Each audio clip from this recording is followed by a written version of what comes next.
Para saudara dan saudari yang Tuhan cintai, selamat pagi dan selamat bertemu lagi dalam Renungan Harian edisi hari Senin tanggal 3 Agustus 2020. Hari ini adalah hari ketiga dalam bulan Agustus.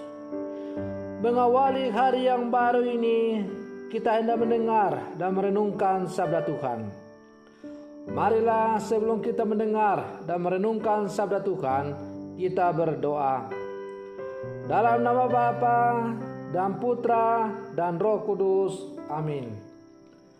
Allah Bapa Maha Baik, berkenanlah menyatakan siapakah Engkau sebenarnya bagi kami. Puaskanlah lapar kami akan Engkau dalam diri Yesus Putramu terkasih yang menjadi rezeki kehidupan dunia. Bersabdalah ya Tuhan, kami siap untuk mendengarkan. Semoga sabdamu yang kami renungkan setiap hari, secara khusus pada hari ini, semakin menjiwai seluruh kehidupan kami sebagai murid-murid-Mu yang hidup di zaman sekarang. Bersabdalah ya Tuhan, kami siap untuk mendengarkan. Terpujilah Engkau Bapa, Putra dan Roh Kudus, kini dan sepanjang segala masa. Amin. Para saudara dan saudari yang Tuhan cintai, sabda Tuhan yang hendak kita dengar bersama diambil dari Injil Matius pasal 14 ayat 22 sampai 36. Tuhan sertamu. Inilah Injil Tuhan kita Yesus Kristus menurut Santo Matius.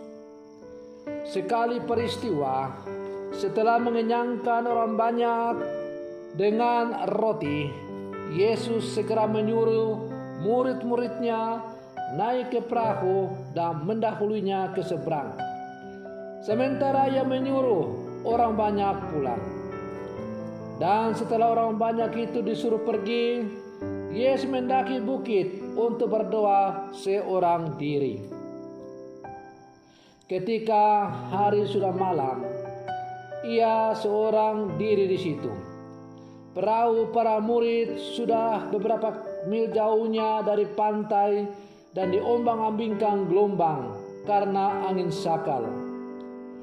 Kira-kira jam 3 malam, datanglah Yesus kepada mereka berjalan di atas air. Melihat dia berjalan di atas air, para murid terkejut dan berseru, "Itu hantu!" Dan mereka berteriak ketakutan. Tetapi Yesus segera menyapa mereka, katanya, "Tenanglah, akulah ini, jangan takut." Lalu Petrus berseru, "Tuhan, jika benar Tuhan sendiri, suruhlah aku datang kepadamu dengan berjalan di atas air." Kata Yesus, "Datanglah." Maka Petrus pun turun dari perahu dan berjalan di atas air mendapatkan Yesus. Tetapi ketika dirasakannya tiupan angin kencang, Petrus menjadi takut dan mulai tenggelam, lalu berteriak, "Tuhan, tolonglah aku." Segera Yesus mengulurkan tangannya, memegang dia dan berkata, "Orang kurang percaya, mengapa engkau bimbang?"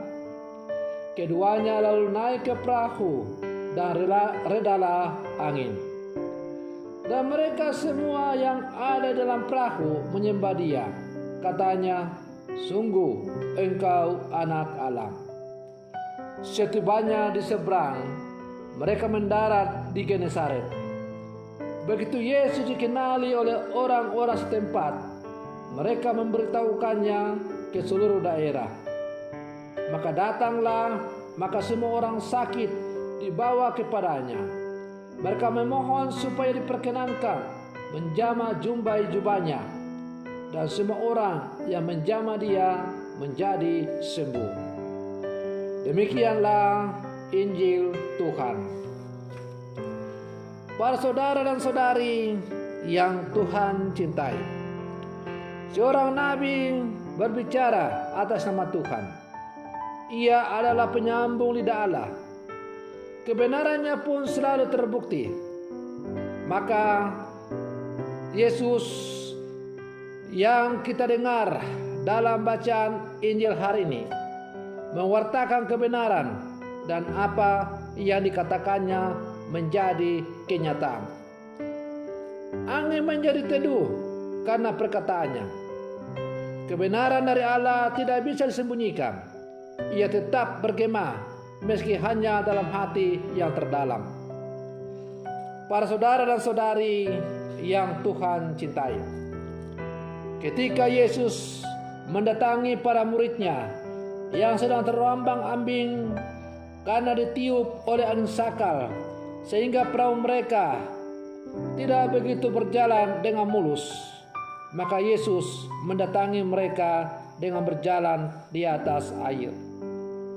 Tetapi karena para murid ini belum memiliki iman yang terlalu mendalam, maka ketika mereka melihat Yesus berjalan di atas air, mereka ketakutan dan berteriak, "Itu hantu."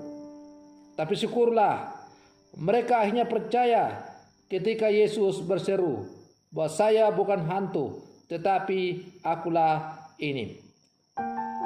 Petrus yang kegirangan ingin mengetahui apakah betul Tuhan yang sungguh datang atau bukan. Karena itu ia berseru, "Jika engkau Tuhan, suruhlah aku datang kepadamu dengan berjalan di atas air." Dan Yesus memenuhi permintaan Petrus dengan mengatakan, "Datanglah." Tetapi dasar karena iman Petrus tidak begitu mendalam, dan karena dia hanya ingin membuktikan bahwa apakah itu benar, itu Yesus atau bukan, dan karena itu sebenarnya dia masih diliputi oleh rasa keraguan-raguan, maka ketika ia mulai turun ke dalam air dan ia merasakan tiupan angin yang sangat kencang, ia ketakutan dan mulai tenggelam. Akhirnya ia berseru, "Tuhan, tolonglah aku." Yesus lalu menolong, dan keduanya itu naik ke perahu. Tetapi ada hal menarik yang hendak kita renungkan dari kata-kata Yesus.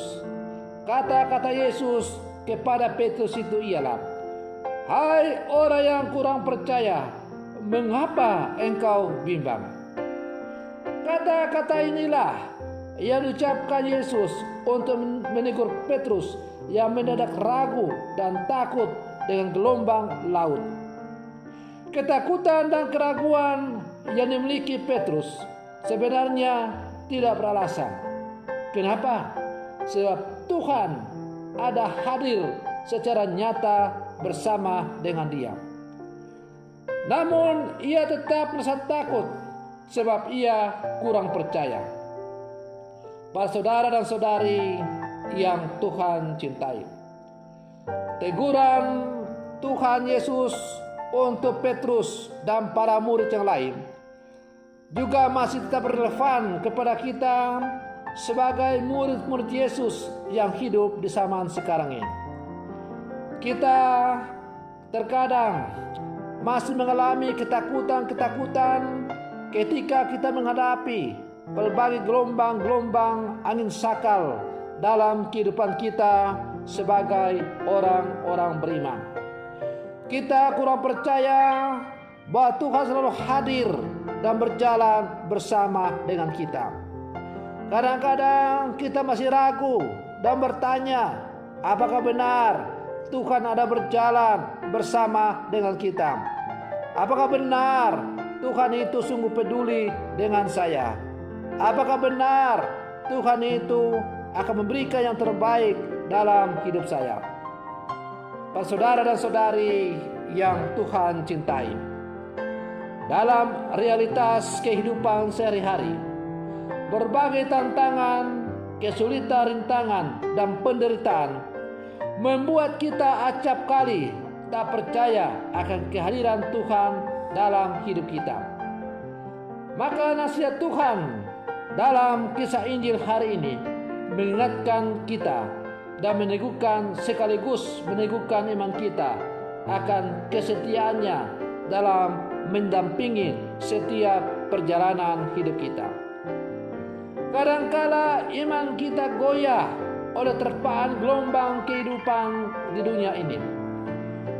Kadangkala iman kita goyah oleh berbagai angin sakal yang kita alami dalam kehidupan kita sebagai orang-orang percaya. Kita setiap kali ragu dan takut, seakan-akan kita hanya berjuang seorang diri dan Tuhan tidak ada berjalan bersama dengan kita. Tetapi satu hal yang pasti ialah bahwa Tuhan tidak pernah meninggalkan kita. Yesus selalu hadir berjalan bersama dengan kita. Baik dalam segala situasi kehidupan kita, Yesus tidak pernah meninggalkan kita. Apakah ketika kita berada dalam situasi yang membahagiakan, menyenangkan, tetapi lebih-lebih ketika mengalami berbagai tantangan-tantangan, angin ribut dalam kehidupan kita sebagai orang-orang percaya. Tuhan tetap hadir dan tidak pernah meninggalkan kita. Karena itu, para saudara dan saudari, teguhkanlah imanmu, percayalah Yesus tidak akan membiarkan kita untuk binasa dalam menjalani kehidupan kita ini. Semoga permenungan saya ini semakin menghantar kita untuk menjadi orang-orang yang beriman tangguh di zaman sekarang ini, sehingga Kristus tetap hidup dan kita wartakan dalam seluruh kehidupan kita. Semoga demikian. Selamat pagi. Tuhan Yesus memberkati.